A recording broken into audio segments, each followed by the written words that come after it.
Malapit na ang pasukan, muling pinaalala ng Department of Education na walang dapat bayaran ang mga estudyante sa mga pampublikong eskwelahan at pati po yung pagsusuot ng uniforme at sapatos hindi rin daw sapilitan sa mga public schools. Nakatutok si Julio Segovia. Sumasideline lang sa pagkukumpuni ng mga sirang kasangkapan si Nilo. Kaya problema raw niya ang gastusin ngayong magpapasukan. Kahit pa kasi sa public school pumapasok ang kanyang 3 anak, marami pa rin daw bayarin. Kaya para makamenos, ang pinaglumaang sapatos ni Kuya, gagamitin pa raw ni Bunso. Siguro mga 1,000 bawat isa. Bayarin lang sa school. Maliit na yun. Ayon sa DepEd, wala dapat ni isang kusing na babayaran ng mga estudyante sa mga public school kung mayroon mang mga kontribusyon para halimbawa sa membership sa Boy Scout at PTA funds. Voluntaryo raw dapat ang mga ito. Alala din namin sa mga magulang na wag silang mangamba kasi gano'n naman talaga ang patakaran ng kagawaran. Wala tayong mandatory collection. Dagdag ng DepEd, hindi naman kailangan maging magastos para makapag-aral. Di raw dapat problemahin ang uniforme ng mga bata. Gaya ng pag-aalala ni Evelyn na umaasa lang sa kita niya bilang manikurista. Wala nga po trabaho asawa ko eh. Yung nga po inaantay ko, pag may magpalinis, iipunin ko para makabili ako ng gamit. Mga uniform ng mga bata, hindi naman yan required. No? Kung meron silang luma, pwedeng yun ang isuot nila. Sapatos, hindi rin kailangan. Pwede namang nakatsinelas pumasok. Mahigit 2 linggo pa bago magbalik eskwela. Nagsimula ng maglinis ang ilang eskwelahan gaya sa Commonwealth Elementary School. Katuwang ng mga guro sa paglilinis sa mga mag-aaral at mga magulang. Para po mabilis yung gawain. Kapag nagtutulong-tulong tayo. Pag pupils lang ang tutulong sa teacher, hindi rin kaya ng pupils kasi medyo malit pa sila. Kaya kailangan po ng magulang din. Hindi alintana ni Sir at Ma'am ang hirap at pagod.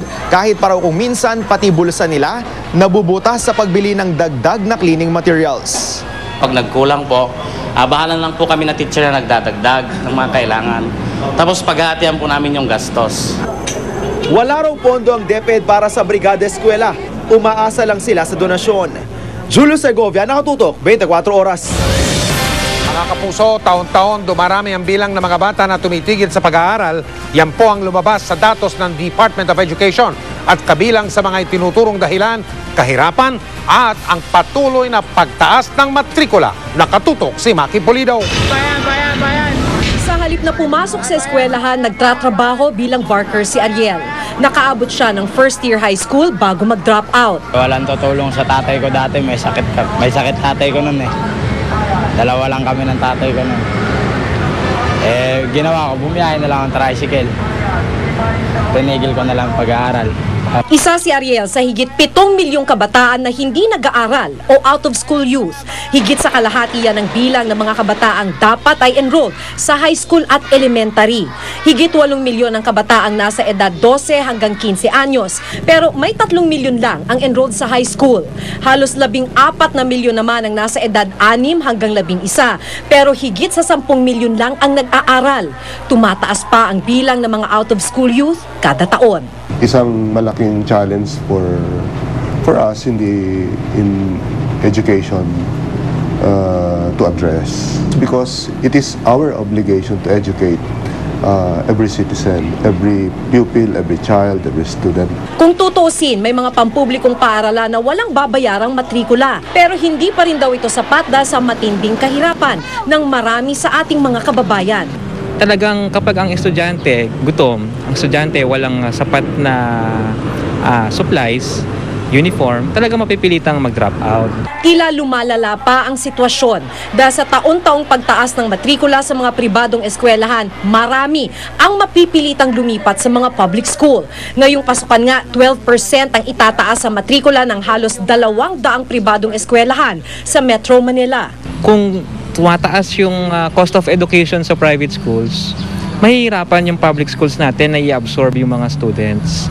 So, meron tayong sitwasyon na may public schools, pero paano pag hindi tumaas yung budget nila? Kung titignan po naman natin yung in terms of history, yung historical performance naman, na-accommodate naman natin maski pa paano po yung lahat-lahat naman mag-aaral. Kung sa bagay, ang mga may tinapos nga, hirap kumuha ng trabaho. Si Ariel Pacaya. Kahit anong gusto kong pasukan na trabaho, hindi ko mapasukan eh. Wala naman ako pinag-aralan. Hindi ako nakapagtapos ng high school. Yun. Hanggang ganito, barker lang. Maki Pulido, nakatutok, 24 oras.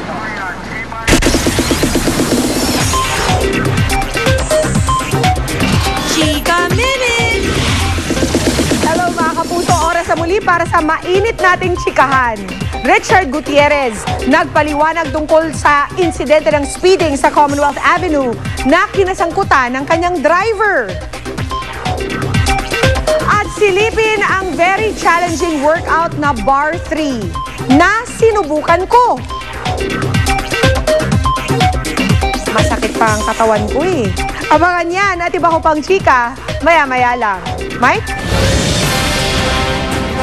Naghahanda na ang ating gobyerno sa pagdiriwang na ika-150 kaarawan ng ating pambansang bayaning si Dr. Jose Rizal. Mismong mga apo ni Rizal nagkwento tungkol sa mga sakripisyo ng kanilang lolo. Nakatutok si Sandra Aguinaldo. Para sa marami, si Dr. Jose Rizal ay isang bayani, henyo, manunulat, scientist, teacher. Kaya naman aminado ang kanyang mga apo sa tuhod, mahirap sundan ang mga yapak ng kanilang lolo Jose. Quite honored, but at the same time, parang there's also a responsibility on our part to, not really become a Rizal, but at least manifest the attributes of Rizal. The more we realize about all their sacrifices for the family, for the country, that's when we get the pressure. What are we doing with our own lives? Proud daw silang ilang katangian ang minana nila sa kanilang bayaning lolo. We're very matipid. We sort of follow the tradition of pursuing more studies abroad. Kung buhay daw si Rizal, baka raw hindi ito matuwa sa kalagayan ng ating bansa. He wrote the Noli Me Tangere for the reason that he wants to show the illness of society, diba? Social cancer. And those are still here, maybe in a different form. Ang mga apo ni Rizal ay dumalo sa press conference kaugnay sa 150th birth anniversary ni Rizal sa June 19. Ayon sa National Historical Commission of the Philippines, gugunitain si Rizal hindi lang sa Pilipinas, kundi pati sa mga bansang binisita niya, gaya ng Germany, Spain at Chicago, USA. Samot-saring aktibidad ang ilalatag. Ilang disenyo rin ng Rizal commemorative stamps ang iimprenta. Maglalabas din ang commemorative coin. Para sa gobyerno at mga kaanak na Rizal, ang paggunita sa kanyang birthday ay pagkakataon din para ipakilala siya sa mga kabataan at ipaalala ang kanyang mga aral tungkol sa pagmamahal sa bayan. There is much to learn from him. There's the romantic side of him, the human being.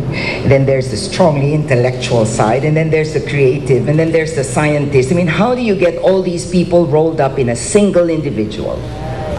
Ngayon pa lang, nakadisplay na sa NHCP office ang librong ito na nagpapakita ng galing ni Rizal sa pagdodrawing. Sumailalim na ito sa restoration, pati na rin ang kanyang sombrero na yari sa silk at velvet. Sandra Aguinaldo, nakatutok, 24 oras. Susunod!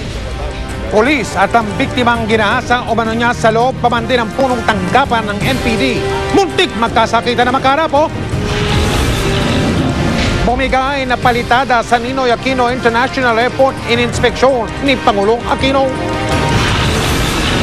Eksklusibo, libo-libong sako ng NFA rice binubukbuk na sa bodega. Pangulong Aquino, napipiko na nga ba sa pagsubaybay ng publiko sa kanyang buhay pag-ibig? Malalaman natin sa pagpapatuloy ng 24 oras.